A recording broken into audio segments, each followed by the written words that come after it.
Good morning and welcome to our weekly show, Mario's Perspective USA.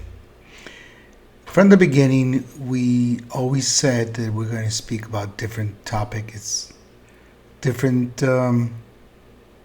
things that go on in our country. We try to focus on current affairs and what's going on in our country that's important to us. But today we're going to make a small turn and talk about a different subject, and it's called the NFL. We're going to talk about the NFL and things that people don't want to speak about the NFL. We represent the Hispanic community, the biggest community, the biggest minority in the United States of America. It's not the black community, the largest. It's the Hispanic community, the largest minority community in the United States of America.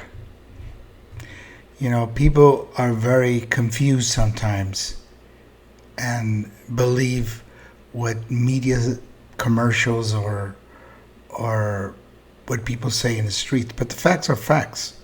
And the Hispanic community has been really left behind by the NFL. They leave a lot to be desired. I'll explain that very clearly, the reason why. So you see, what people don't know and what people don't talk about is in Mexico, they started transmitting NFL games around 1971. That's why there's a lot of Cowboy fans, Steeler fans, Patriot fans in Mexico. I would say those are the three biggest teams as far as fans are concerned. And probably the 49ers. I think those are the four teams that people really love in Mexico. While in Europe, England started televising the NFL in 1981, 10 years after Mexico. What people don't know, most of the NFL Super Bowl tickets that are sold internationally speaking are purchased from people from Mexico. Yeah, they don't know that. And they're more expensive than any ticket that's sold in England, France, Germany, and other countries in Europe. Yet, the NFL does very little for the Hispanic community. The last 3 Super Bowl halftime shows were primarily done by black artists. I get it. 70% of the NFL players are black. And a lot of shows on ESPN, like Get Up and First Take, are usually filled with black former players or hostess. But our community is not representative.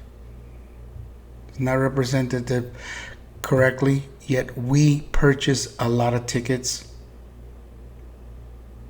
We buy a lot of stuff across the United States of America. Many Mexican nationals come to the NFL games, but the NFL does nothing for us. They don't care about us. And they misrepresent us because there's a true fact. We are the largest minority group in the United States of America. But let's talk about the Hispanic community. Within the Hispanic community, the largest groups are Mexican Americans. Now, let's talk about the Mexican Americans. We go to the NFL games, we purchase their shirts, their jerseys, their caps, but the NFL does nothing for us. How many Mexican Americans are in the NFL? How many Mexican Americans are in the NFL channel? How many Mexican Americans are on ESPN? talking about the NFL. See, this leaves a lot to be desired. This is a very touchy subject. And the NFL does not want to talk about this. They don't. Because they don't have an answer. You know, I consider the NFL too biased. It's too to the left. Yes, most of the players are black. No, we purchase more tickets in the black community. We purchase more jerseys in the black community. We spend more money in the NFL. And yet the NFL does nothing for us. You know, this is going to change. It's got to change. This is not right. And the reason why it's not right is because they make assumptions. Hispanics will always, whatever we say, they'll do. Well, it's like the song, The Natural Man. He starts out by saying, folks used to do what other people said. Now it's the new days, baby. People want to do whatever they want to do on their own. And it's true. Something like that. It's not accurate, but something like that. We don't want to follow. We're not followers. Mexican Americans have always been leaders. Okay? Let's get that perfectly straight. But the NFL leaves a lot to be desired. They have 3 games in Europe. 1 in Mexico City. Just 1. The guys who pay more money for Super Bowl tickets internationally than any other country in the world. The ones that televised NFL games 10 years before Europe. No respect. And like I was saying, the last 3 Super Bowl halftime shows were primarily done by African Americans. What about people like Carlos Santana or even international groups like Maná? We're very big within our Hispanic community. They have no respect. Okay? They keep spoon feeding us what they want us to eat. We're not children anymore. And this is wrong. This reminds me of what President Biden did. And I voted for the guy. I regret it. But I did vote for the guy.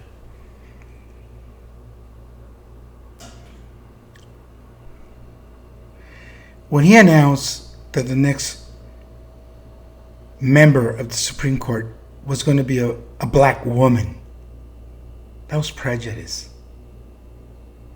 That was against the law. Imagine if a big company would say, my next CEO has to be a white guy. There'll be marches. And this is what I don't understand. I do not agree how George Floyd died. I do not agree with that. I'm against that. But let's be honest. The guy wasn't a saint. He had a record. He wasn't, let's just say he wasn't the best citizen of the United States of America. Yet, when this president, who's done a terrible job, announced that the next member of the Supreme Court has to be a black woman, there was no marches. There was a lot of people protesting because different from the Hispanic community, different from the black community, we don't use the race card. We don't hide behind threats. And I think that's what the NFL's problem is. They're afraid of the black community. Well, they're awakening a sleeping giant. Japan made a mistake.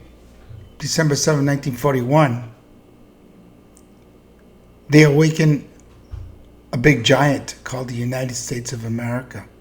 Well, the NFL now is awakening a huge giant, which is the Hispanic community, mainly Mexican Americans.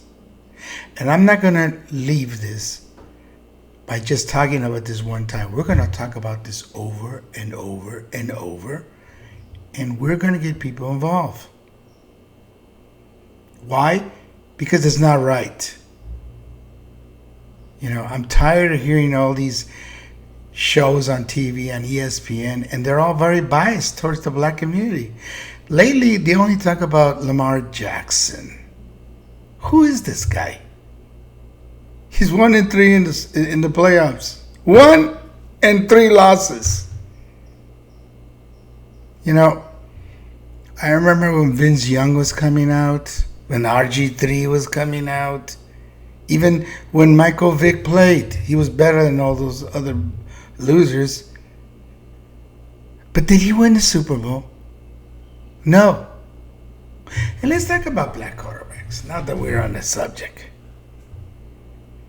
There's been 11 black quarterbacks in the Super Bowl, according to most people. I'm not calling Patrick Mahomes black. I'm not, because his mother's white. So I've never heard him say, I'm black. That's TV. That's ESPN. That's the NFL. I'm not going to do that. But let's go by the numbers. 11 black quarterbacks have been to Super Bowl. Only 4 have won.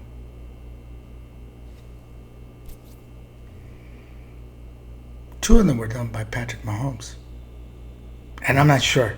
I can't call him black. I cannot do that. So, everybody talks about how there's a lot of racial discrimination in the United States. Sounds familiar. Well, we got to stop calling people black if you don't know if they're black. You got to stop. I mean, Patrick Mahomes married a white girl, has a beautiful, beautiful daughter, green eyes. She doesn't look black. So, I, for one, will not call Patrick Mahomes black. Sorry, Stephen A. Sorry, those other bozos that come out on ESPN. No, I will not do that. I don't like talking about sports, and I'm going to do that very, very few times. But this is one of those times when you got to say what's on your mind. And this is what's on my mind. Okay. TV is controlled. You can't watch a commercial without the black actress coming out or actor coming out. What about the Mexican Americans? What about the Hispanic community? Somebody has got to speak up.